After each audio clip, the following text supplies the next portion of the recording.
Take a look at this picture. It poses a very fascinating puzzle for us.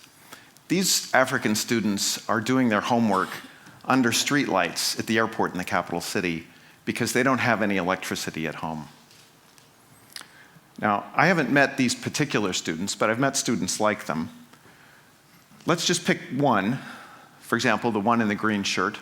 Let's give him a name too, Nelson. I'll bet Nelson has a cell phone. So here's the puzzle. Why is it that Nelson has access to a cutting-edge technology like the cell phone, but doesn't have access to a 100-year-old technology for generating electric light in the home? Now, in a word, the answer is rules. Bad rules can prevent the kind of win-win solution that's available when people can bring new technologies in and make them available to someone like Wilson. What kinds of rules?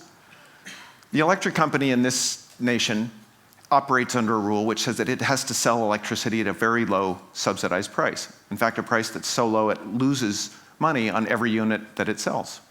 So it has neither the resources nor the incentive to hook up many other users.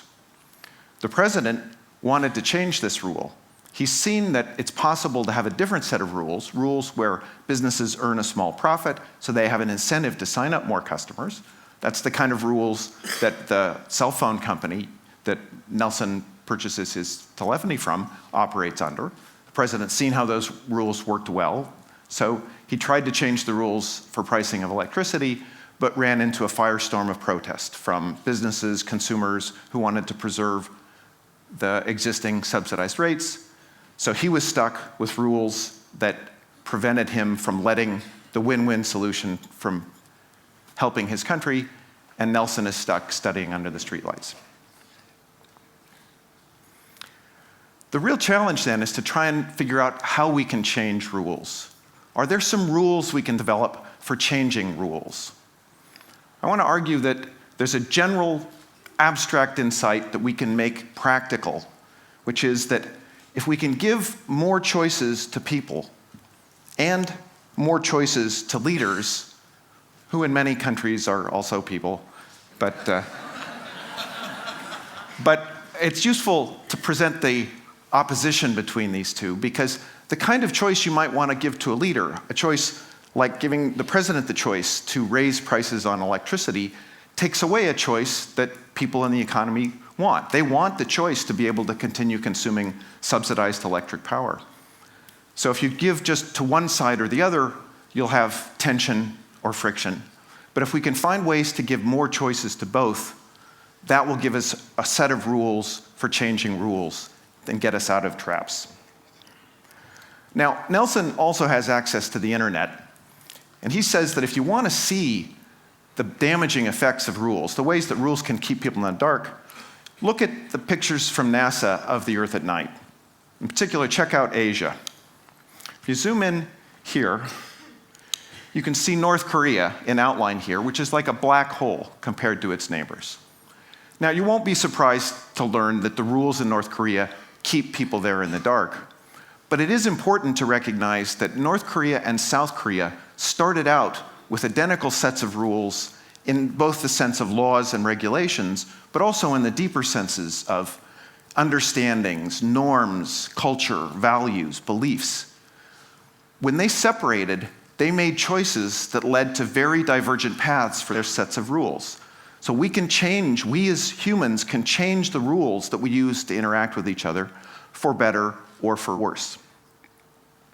Now, let's look at another region, the Caribbean. Zoom in on Haiti in outline here. Haiti is also dark compared to its neighbor here, the Dominican Republic, which has about the same number of residents. Both of these countries are dark compared to Puerto Rico, which has half as many residents as either Haiti or the Dominican Republic. What Haiti warns us is that rules can be bad because governments are weak. It's not just that the rules are bad because the government is too strong and oppressive, as in North Korea.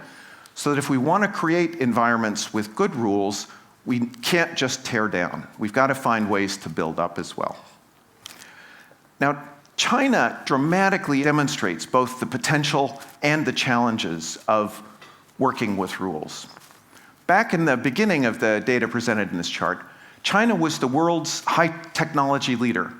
Chinese had pioneered technologies like steel, printing, gunpowder. But the Chinese never adopted, at least in that period, effective rules for encouraging the spread of those ideas, a profit motive that could encourage the spread. And they soon adopted rules which slowed down innovation and cut China off from the rest of the world. So as other countries in the world innovated, in the sense both of developing newer technologies, but also developing newer rules, the Chinese were cut off from those advances. Income there stayed stagnant as it zoomed ahead in the rest of the world. This next chart looks at more recent data. It plots average income in China as a percentage of average income in the United States. In the 50s and 60s, you can see that it was hovering at about 3%. But then in the late 70s, something changed. Growth took off in China. The Chinese started catching up very quickly with the United States. If you go back to the map at night, you can get a clue to the process that led to the dramatic change in rules in China. The brightest spot in China, which you can see on the edge of the outline here, is Hong Kong. Hong Kong was a small bit of China that for most of the 20th century operated under a very different set of rules than the rest of mainland China. Rules that were copied from working market economies of the time and administered by the British. In the 1950s, Hong Kong was a place where millions of people could go from the mainland to start in jobs like sewing shirts, making toys, but to get on a process of increasing income, increasing skills that led to very rapid growth there. Hong Kong was also the model which leaders like Deng Xiaoping could copy when they decided to move all of the mainland towards the market model. But Deng Xiaoping instinctively understood the importance of offering choices to his people. So instead of forcing everyone in China to shift immediately to the market model, they proceeded by creating some special zones that could do, in a sense, what Britain did, make the opportunity to go work with the market rules available to the people who wanted to opt in there. So they created 4 special economic zones around Hong Kong, zones where Chinese could come and work and cities grew up very rapidly there. Also zones where foreign firms could come in and make things. One of the zones next to Hong Kong has a city called Shenzhen. In that city, there's a Taiwanese firm that made the iPhone that any of you have, and made it with labor from Chinese who moved there to Shenzhen. So after the 4 special zones, there were 14 coastal cities that were open in this same sense, and eventually demonstrated successes in these places that people could opt into, that they flocked to because of the advantages they offered. Demonstrated successes there led to a consensus for a move towards the market model throughout the entire economy. Now, the Chinese example shows us several points. One is preserve choices for people. 2, operate on the right scale. If you try to change the rules in a village, you could do that, but a village will be too small to get the kind of benefits you can get if you have millions of people all working under good rules. On the other hand, the nation is too big. If you try and change the rules in the nation, you can't give some people a chance to hold back, see how things turn out, and let others zoom ahead and try the new rules. But cities give you this opportunity to create new places with new rules that people can opt into, and they're large enough to get all of the benefits that we can have when millions of us work together under good rules. So the proposal is that we conceive of something called a charter city. We start with a charter that specifies all the rules required to attract the people who will need to build the city. We'll need to attract the investors who will build out the infrastructure, the power system, the roads, the port, the airport, the buildings. You'll need to attract firms who will come hire the people who move there first. And you'll need to attract families, the residents who will come and live there permanently, raise their children, get an education for their children, get their first job. With that charter, people will move there, the city can be built, and we can scale this model. We can go do it over and over again. To make it work, we need good rules. We've already discussed that. Those are captured in the charter. We also need the choices for people. That's really built into the model if we allow for the possibility of building cities on uninhabited land. You start from uninhabited territory. People can come live under the new charter, but no one is forced to live under it. The final thing we need are choices for leaders. And to achieve the kind of choices we want for leaders, we need to allow for the potential for partnerships between nations. Cases where nations work together, in effect, de facto, the way China and Britain work together to build first a little enclave of the market model and then scale it throughout China. In a sense, Britain inadvertently, through its actions in Hong Kong, did more to reduce world poverty than all the aid programs that we've undertaken in the last century. So if we allow for these kind of partnerships to replicate this again, we can get those kinds of benefits scaled throughout the world. In some cases, this will involve a delegation of responsibility, a delegation of control from one country to another to take over certain kinds of administrative responsibilities. Now, when I say that, some of you are starting to think, well, is this just bringing back colonialism? It's not, but it's important to recognize that the kind of emotions that come up when we start to think about these things can get in the way, can make us pull back, can shut down our ability and our interest in trying to explore new ideas. Why is this not like colonialism? The thing that was bad about colonialism, and the thing which is residually bad in some of our aid programs, is that it involved elements of coercion and condescension. This model is all about choices, both for leaders and for the people who will live in these new places, and choice is the antidote to coercion and condescension.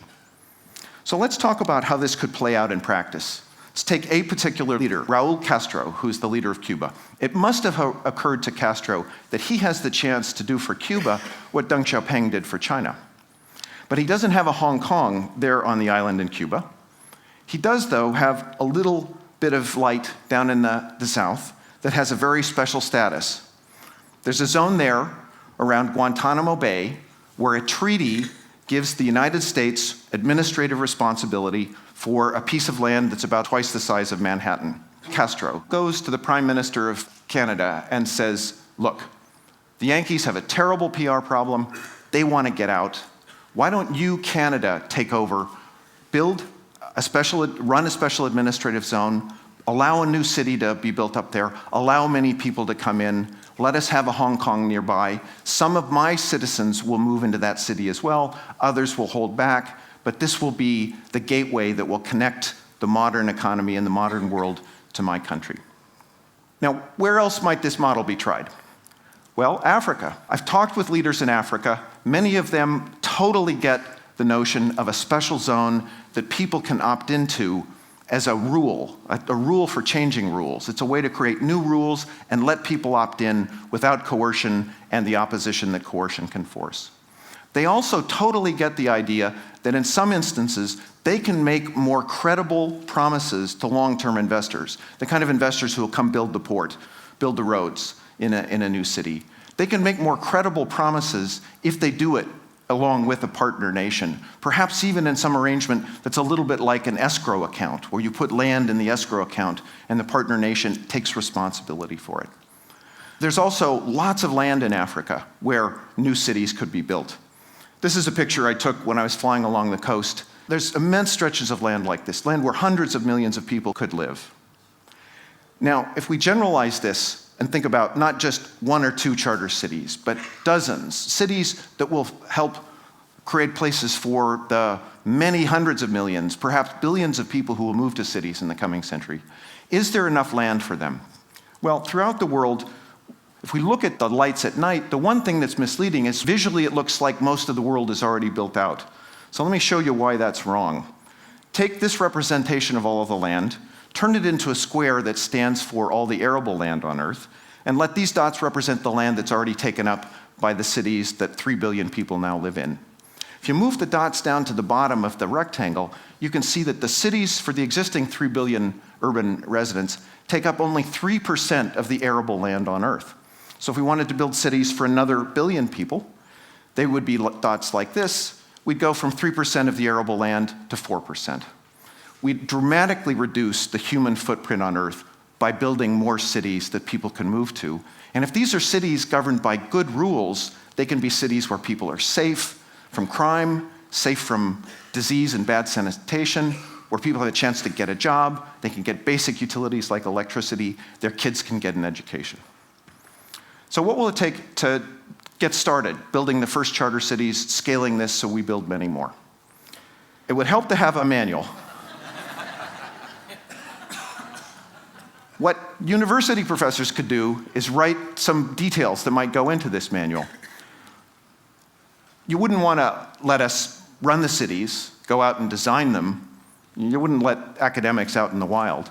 But you could set us to work thinking about questions like, suppose it isn't just Canada that does the deal with Raul Castro. Perhaps Brazil comes in as a participant, and Spain as well. And perhaps Cuba wants to be one of the partners in a four-way joint venture.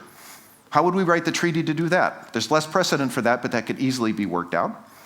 How would we finance this?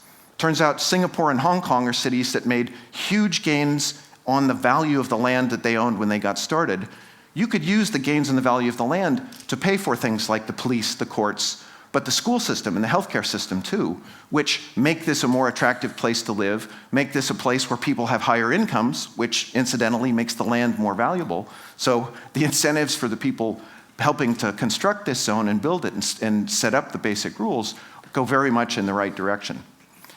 So there are many other details like this. How could we have buildings that are low cost and affordable for people who work in a first job assembling something like an iPhone, but make those buildings energy efficient and make sure that they're safe so they don't fall down in an earthquake or hurricane? Many technical details to be worked out, but those of us who are already starting to pursue these things can already tell that there's no roadblock, there's no impediment other than a failure of imagination that will keep us from delivering on a truly global win-win solution. Let me conclude with this picture.